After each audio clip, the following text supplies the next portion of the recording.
Imagine a place where the boundaries of age, industry, background, and culture melt away, replaced by a shared desire to explore the depths of our collective experiences. Here, on the open, shaded porch, amidst an atmosphere of serenity and tranquility, leaders from all walks of life gather to share their stories, the stories that shape their very beings and doings. This is the Knowledge Mindfulness Porch with Laila Marouf. Joining me on the porch today is Pádraig Ó Céidigh, a true entrepreneurial icon who exemplifies the spirit of business acumen and community service. He's the founder of Éire Éireann, and he's been a Professor of Entrepreneurship in Business, held several board seats, and served as a Senator in Ireland. Pádraig, I want to start by talking about the current state of leadership. 77% of leaders say their daily business decisions have increased tenfold in the last 3 years. 83% admitted to suffering from decision distress. CEO tenures have shrunk from 10 years to less than 7 years in the past 2 decades alone.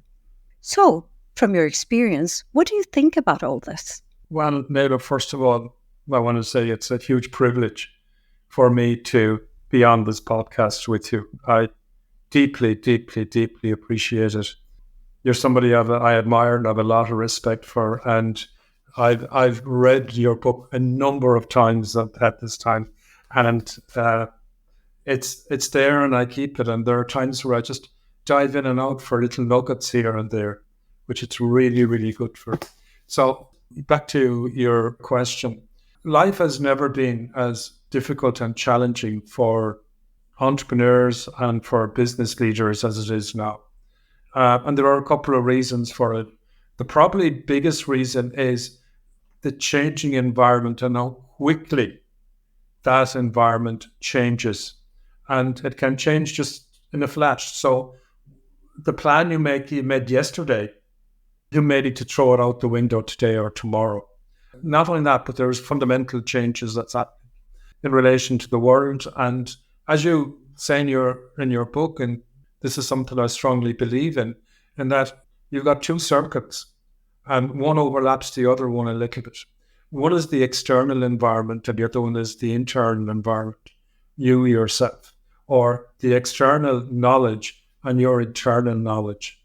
A journey we all have to take, or I think we all should take, is to get an understanding of what that knowledge is and what knowledge means to us, and the difference between knowledge and information. We've never, ever had as much information so readily available at our fingertips, Laila. For example, I'm from Ireland, as you know, and every country does, let's call it a risk register every year, and say, what are the biggest areas that could be at risk? And CEOs do that as well. Well, back in 2019, on Ireland's risk register, a pandemic was number 28. There were 27 bigger, more important things that could affect the Irish economy than a pandemic. That was similar in most other countries around the world. And all of a sudden, this thing hit us and affected businesses and CEOs and the way we work and so on and so forth. So there are all those things happening in the environment, and we've got to learn how to internalize it. And absolutely, yes, the way we think, the way we act, the way we engage, the way we decide and decipher the difference between information and knowledge. Probably the key aspect of is I think we're moving in this direction, maybe a little bit slowly. The most important asset on any balance sheet, actually it's not on a balance sheet, are the names of the people you work with. It's off balance sheet. And what's the most important thing there is the wealth of knowledge that they have that sometimes we don't necessarily tap into to the extent that we can and should for the global benefit of everybody. And up to now, I think, and in my experience, CEOs have been working very much in a more isolated situation, like an island surrounded by by water and sea. And there are times where you get storms that actually spill up the water into the island and so on, and then they've no cover, they've nothing to block that out. So we're in a serious time of transition, Laila, but I do see positives. That's wonderful. You raised a very, very important point, which I feel not many people do think about it when they think about organizations and companies and businesses, which is trust. So when you say we have a wealth of knowledge that we did not tap into, or you talk about a CEO who is isolated, I just feel from the knowledge mindfulness perspective is why is that? Because we always think of high performance. We want, with the mentality and the thinking of the industrial age, it's all about producing, performing. We look at employees as more or less like a machine who we're just thinking, how they can produce, how can they perform better so the organization would benefit. And in many ways, I think this is where we're stuck somehow, because knowledge mindfulness, when we were talking about the book and all that, I think it advocates we need to certainly change our perspective in many ways in how we define knowledge, how we define success. How do you define leadership even? Because we are living days now that are very different. We are in a transitional period where things which worked before is not working as effectively as before. And some things, they even stopped working. So we are stuck. What do we do? So in many ways, I think what you're saying is very interesting because it sheds light on the importance of human relationships. And this is where you're talking about that trust and all that. And I think that brings me to trying to understand how education is tackling this issue in terms of entrepreneurship education. Do you think that we're preparing our youth into taking positions in corporations where they can think of these issues? Where do we stand in entrepreneurship education, in your opinion, especially in Ireland, because that's your territory? Yeah, and Ireland, I think, is a microcosm of most of the Western world, quite frankly, because we take our educational system and processes and strategies from the UK, from Europe, and particularly from the US. And I think a lot of countries in the world look at the US, look at the Ivy League universities in the US and say, we want to be like those. We want to follow those. And I think, Laila, that was probably okay back in the day. But that society no longer exists. And quite frankly, I was speaking to a group of university lecturers, professors, number of years ago. And to be honest with you, some of them didn't like when I made the following statement. And that statement was, I said, you guys provide a service for a society that no longer exists. Somebody asked me, what do I mean by that? They put up their hand. And I said, well, I'm employing whatever number of hundreds of people. The vast majority of them are graduates and postgrads. I have to go and actually start from the ground up and re-educating those people again in relation to entrepreneurship, building business, and so on. And a second point, not directly related to the first one, Laila. A number of years ago, I was very fortunate to win Ireland's EY Entrepreneur of the Year. And I represented Ireland in the World Entrepreneur of the Year in Monte Carlo.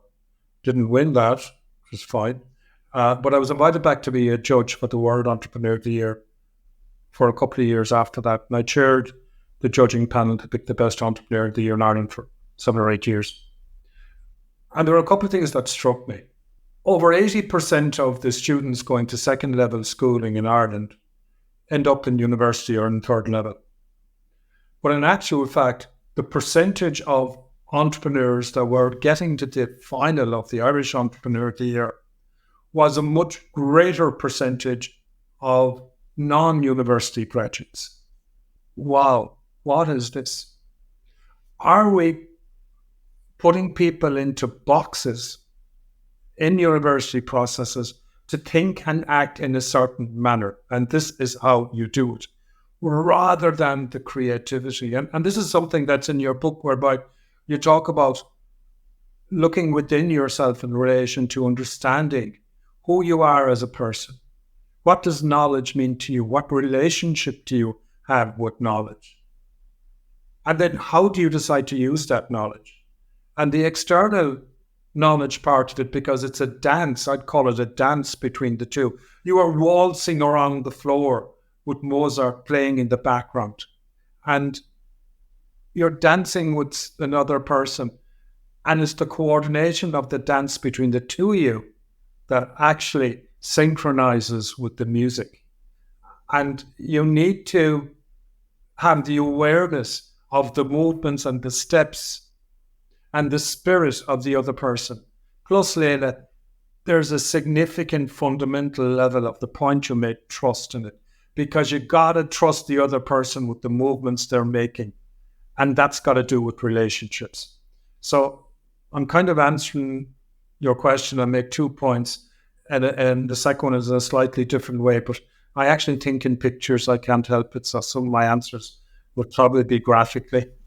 No, actually, I love that, because even I wrote an article which the title says The Tango of Life.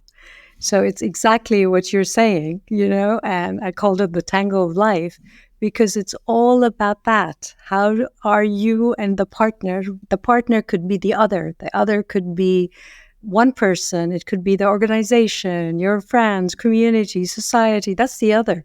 So it all starts by really understanding yourself. Knowledge here is the expansion of your understanding, not only of the world, it's also understanding yourself. Like you're saying, even this tango is tango with yourself, your different dimensions that we have as human beings. How well do we understand those different dimensions for us to manage them in the right way? The whole perception, or the whole concept of knowledge mindfulness kind of built on the knowledge management foundation.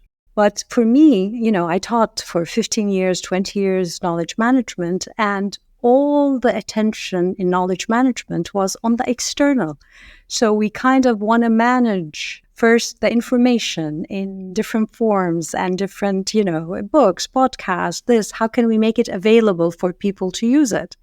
But then we said, no, the tacit knowledge, people's knowledge, we want to capture that as organization. And, we kind of created the space. But going back to what you're saying, I think that's really the point of understanding the interconnections. It's not only focusing on the different parts alone, it's looking at those parts. How do they interact together? And like you're saying, the dance they do, how well do they dance to the music? And that's how your knowledge maturity kind of evolves in life, and it feeds back. So definitely, yes, education for a long time, let's say their movement was slower than expected, but I'm just hoping that more professors out there, more teachers out there are taking a different role right now. What do you think is the role a teacher should take in today's world? The traditional role that teachers have taken, and in my view still take to a large degree, is in the word teaching. They impart information, not necessarily knowledge, but information, to a group of students. And the students need to regurgitate that in an exam and give back to the professor or lecturer or teacher what the teacher has given to them. To me, teaching is the wrong term. A teacher should be an expert in facilitating learning, which is the opposite to actual teaching. When you facilitate learning, you're creating the environment, Laila, within which people can have their own bucket to dive into the water and pick out a bucket of water and say, what am I going to do with that? What I'm going to do with it, that's knowledge. Knowledge is the use of information to achieve a particular goal. So I think the whole model of teaching needs to be totally reversed in relation to creating learning opportunities. And learning comes from the inside out, not from the outside in. And it comes in back to the dance. It comes from the relationship you have. I use a term you also use, which is really important, holistically.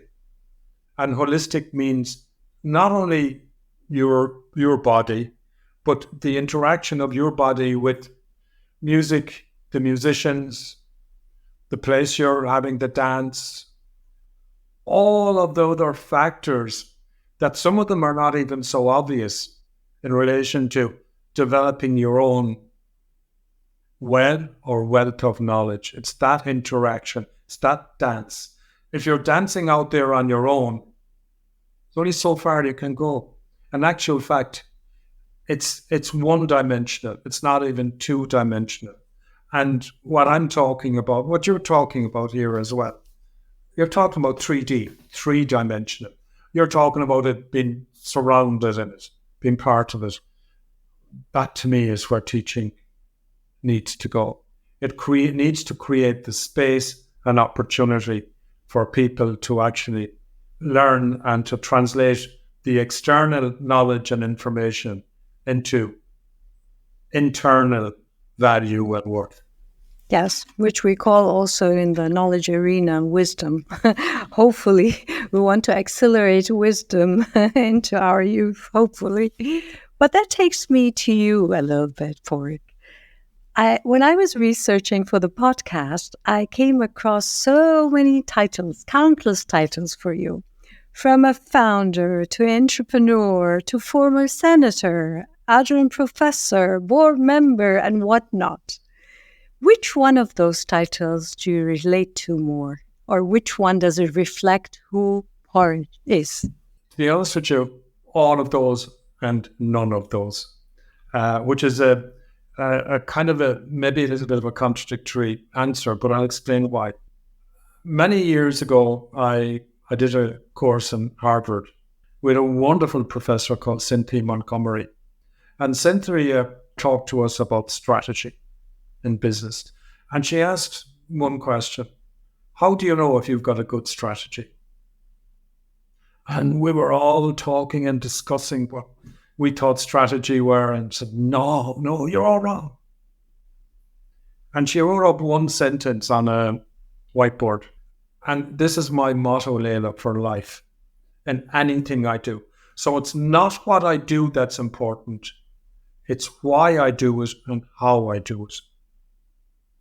So that's why all of the titles you mentioned, all of them reflect me, and in some ways, none of them can reflect me, because it's a combination of them all. And the statement, Laila, is, and I've taken this is my motto in life, and I'd suggest anybody who's hopefully watching this podcast, that they would reflect on this. What is the world with you versus the world without you? Wow. One sentence.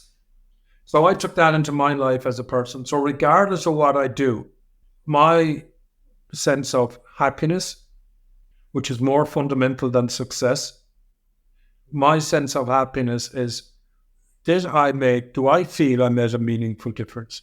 I really don't care that much if other people think I made a meaningful difference or not. That's kind of ego or showing off. I'm much more interested, again, coming from the outside in. It's more important to grow from the inside out. So in all of those things that I've done and worked on and get part of my life too, do I believe I made a meaningful difference to the world with me versus the world without me?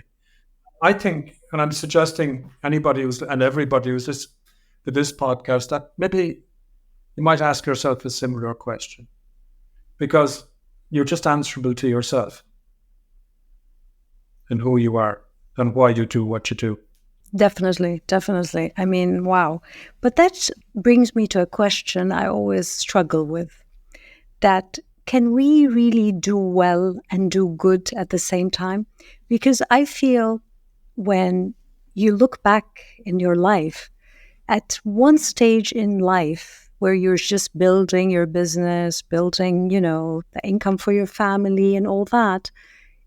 In a way, we don't focus so much about the purpose, about, all the really things that we kind of awaken to right now in the stage in our life. But what I want is this big question, can we do well and do good? Because that separation between the two, even in the form of organizations out there, you can see the non-profit organization, if they want to do good for the society, it's a non-profit. Whereas if it is for-profit, then, it's all about monetary gains. Can we have something in the middle where, yes, you can build your business, yes, you can have the income, but still you can do good and you can maintain the line between your morality and doing well in your business? What do you think? I think that's a great question. And I think that's a fundamental question that every CEO, every board of directors, and every company should ask themselves. They should ask themselves, what is the word with them versus the word without them? And what their purpose is. Is their purpose usually or only to make as much money, monetary gain for themselves as they possibly can, and they don't care about the collateral damage? Unfortunately, that caused that recession in 2008. It causes an awful lot of grief. It causes wars. It causes a whole lot of things. In actual fact, what it does, it puts the whole world back into a state of crying and upset and trauma. And nobody wins. Nobody wins.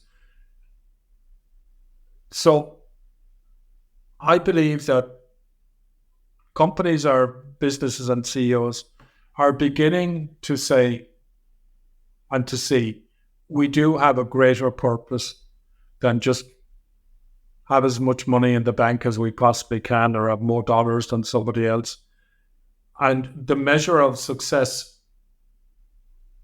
is not necessarily purely in financial terms. It's about your stakeholders, as they call it, and the contribution you make to your stakeholders. But also, Laila, I think companies are beginning to be forced to look in that direction because employees now are saying, okay, what is this company about? Am I happy to sign up with the ethos of this company and the culture of this company? So this is, rather than being directed from and by boards and boards level, it's been much more influenced by the public, by the customers, and by the employees.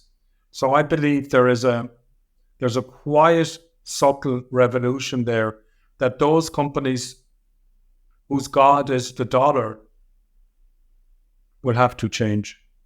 Yes, I totally agree with you. Like you said, employees are taking more and more control in many, many ways, which leads us to company culture. And we'll get into that next, but we have to take a break. Coming up on the Knowledge Mindfulness Porch, Pádraig will share his perspective on the modern philosophy of working smarter, not harder. I would strongly agree with, yes, working smart, but not being afraid to work hard.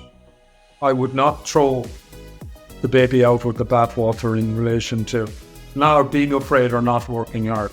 And that's very, very important. And I think it's really important for you as a person that you can build yourself up in a level of confidence and say, I'm not going to give in. You have been listening to the Knowledge Mindfulness Porch with Laila Marouf. If you want to join the movement of knowledge mindfulness and shape the world of tomorrow, go to drlailamarouf.com. The Knowledge Mindfulness Porch is a production of Forbes Books.